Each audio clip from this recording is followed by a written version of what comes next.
wonderful people of God. This is your Lady Apostle, Bernada, and I am here in the beautiful hour of 2:51 a.m. to give you a thought that God has brought to my mind. You know, in this world today, we do come in contact with a lot of different kind of people, and we come in contact with people in different ways. You have people such as family. You know, you come in contact with your family in certain ways, and you have people that are not family. But we all have someone that says, I love you, or try to express love towards you in a certain way. And sometimes it's not correct. It's not correct. Not because it's intentional,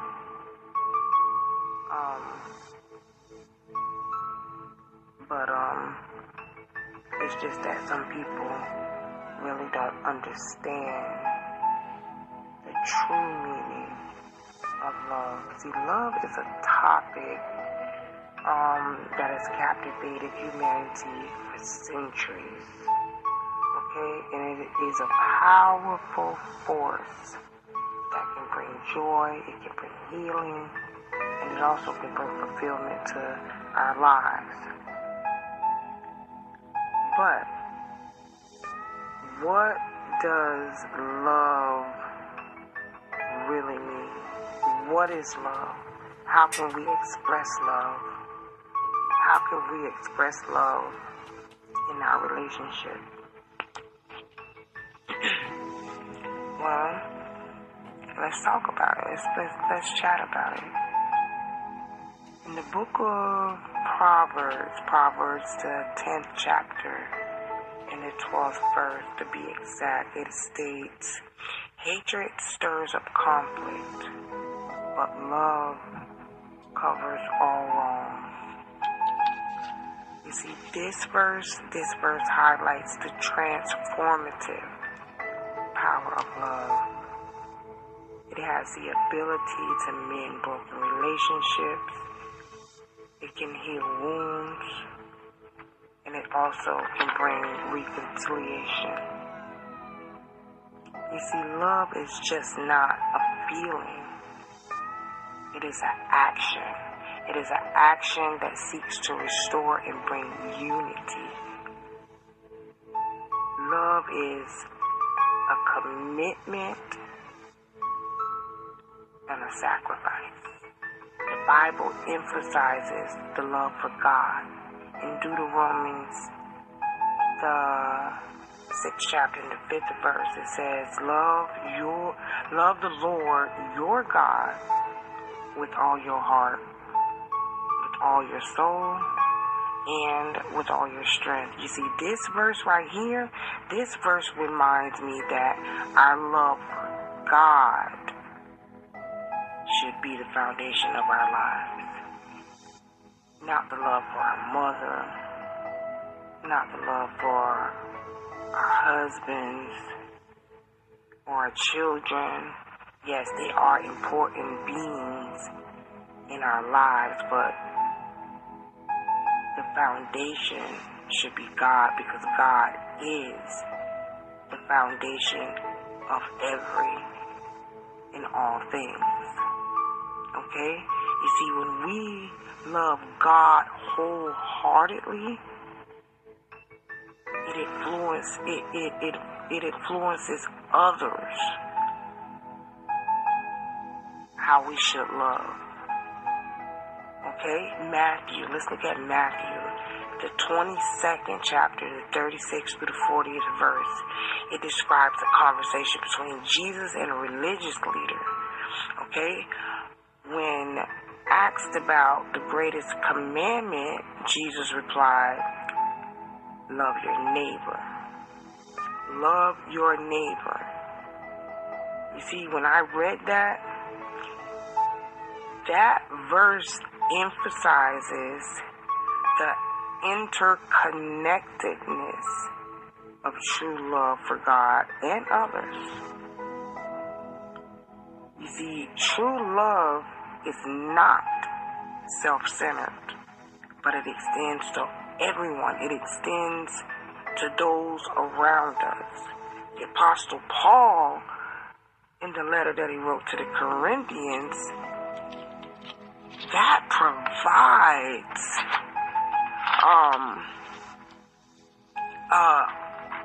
overview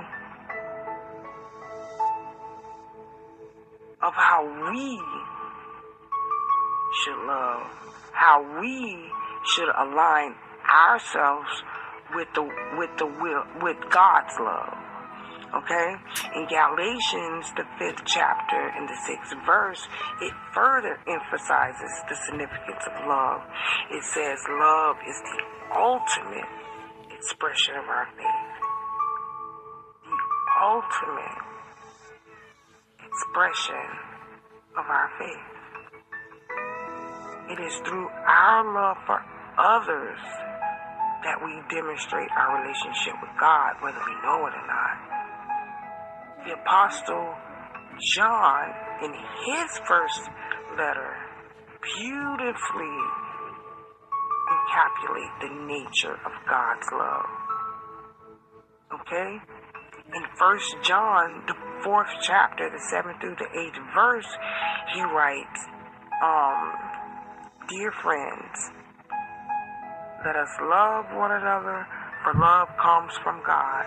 Everyone who loves God has been born of God and knows God. But whoever does not love God does not know God, because God is love. You see, that reminds me that love is not just an attribute of God, but it is his actual nature. It is God's nature. When we love, we reflect the character of God. Okay? There's a beautiful description of love in 1 Corinthians 13, 4 through 7. It says, love is patient, love is kind, it doesn't envy, it does not boast, it isn't proud, it does not dishonor others, meaning you don't step on your sister, your friend, your brother, your cousin to get to the top. That's what it means by love does not dishonor others. Love is not self-seeking. It is not easily angered. It keeps no record of wrong. Love does not delight in evil, but it rejoices in truth. Let me also tell you this. Love also protects and it preserves.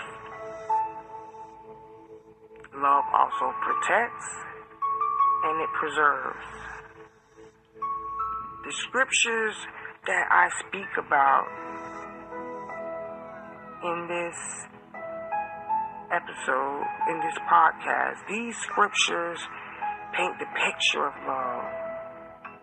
It paints the picture of love that is selfless, compassionate, and enduring.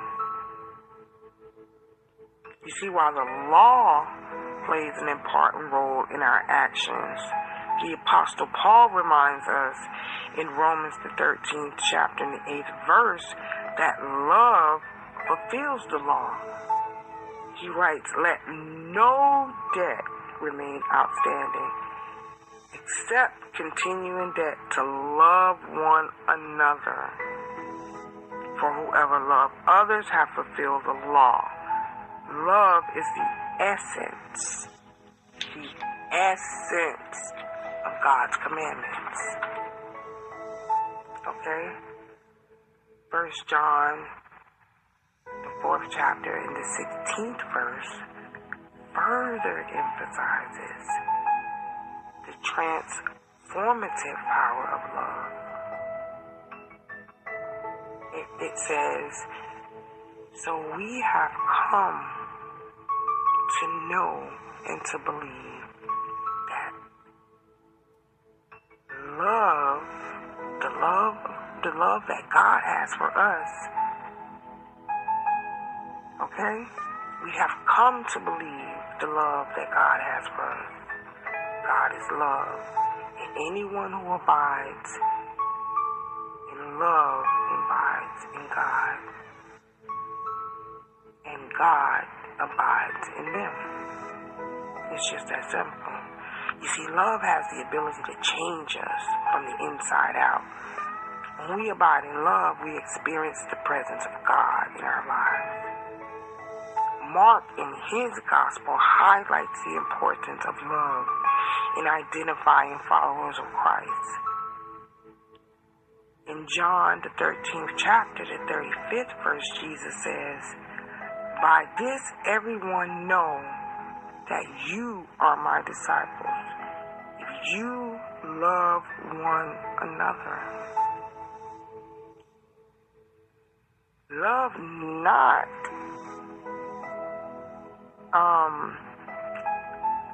love is just not a personal experience, okay? It is a testimony to the world of our relationship with Jesus. Well, that's what I feel. No, that's what I know.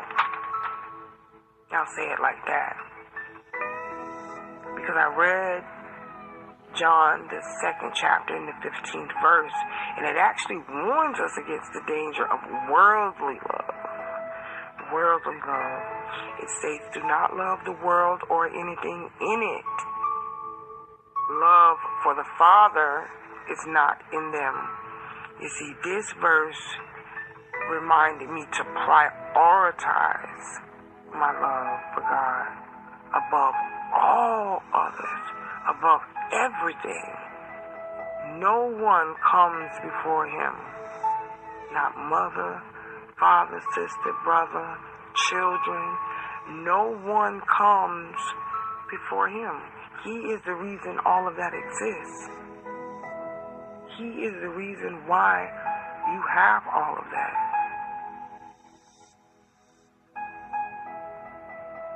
True love is not customed by worldly desires, but it seeks to honor and please God.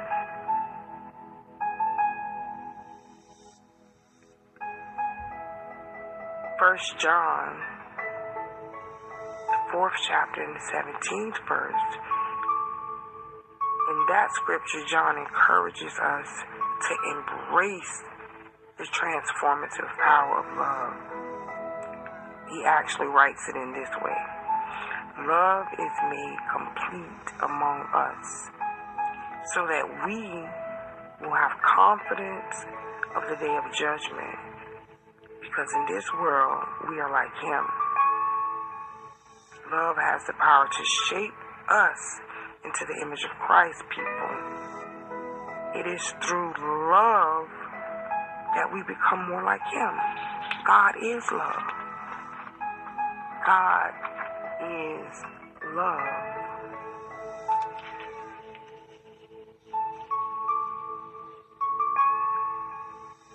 Love is selfless, it's compassionate, it's enduring, it fulfills the law and is the ultimate expression of our faith. Love is not just an attribute of God, it is his nature. And when we reflect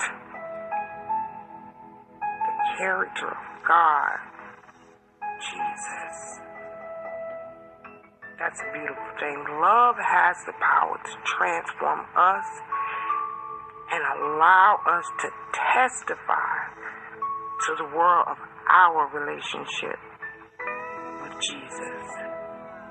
So let us strive to love one another as God commanded us to do. Now, as I was saying, some of us don't know the true meaning of love, and I do pray that what I just said and what I just explained gave you a more outlook on the true meaning of love. So now that we discussed that, let's move over a little bit and talk about lust. We're going to do a kind of love versus lust thing. You see, in today's world, the concepts of love and lust are often confused. Okay? They are confused and people seem to intertwine them. But according to the Bible, there is a clear distinction between the two. You see, love is a powerful force that is rooted in God's unconditional and selfless nature, while lust is a selfish desire that leads to sin and destruction. Let me say that one more time for the people who did not hear me. Love is a powerful force that is rooted in God's unconditional love and His nature. And lust, that's a selfish desire that leads to sin and destruction. You see, today we briefly explore teachings of the Bible on love and lust and how we can apply these principles to our lives. Okay? The Bible teaches us in Proverbs, the 10th chapter and the 12th verse, that hatred stirs up conflict, but love covers all wrongs. This verse emphasizes the importance of love in our relationship with others. And I mentioned that when I was just speaking about the true meaning of love. Deuteronomy, the 6th chapter, in the 5th verse,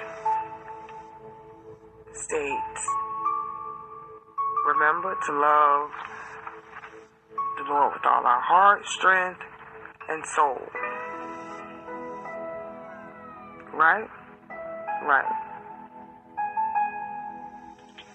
We also know that in Matthew, Jesus told us to love our neighbor, and I spoke about the beautiful description given of love in 1 Corinthians. I spoke about love fulfilling the law in Romans. I also gave a reference from Galatians. I'm just giving you these biblical references just in case you want to go back. You can also find God's love, as I spoke about in 1 John, the 4th chapter, the 7th through the 18th verse. The 13th chapter and the 35th verse. 1 John, the 2nd chapter and the 15th verse. Now, let's talk about the dangers of love, of lust. Let's talk about the dangers of lust. Okay? Now, I told you that in 1 John, the 2nd chapter, in the 15th verse, that we were warned not to love the world. Okay? So, when we go over into Proverbs, the 5th chapter, the 15th to 20th verse, we are warned against the dangers of lust and the consequences giving into our sinful desires. Philippians, the 4th chapter and the 8th verse reminds us to focus on whatever is true, noble, right, pure. You want me to go on? Lovely, admirable, excellent, praiseworthy, and avoid thoughts of lust. The only way lust can be controlled is by God.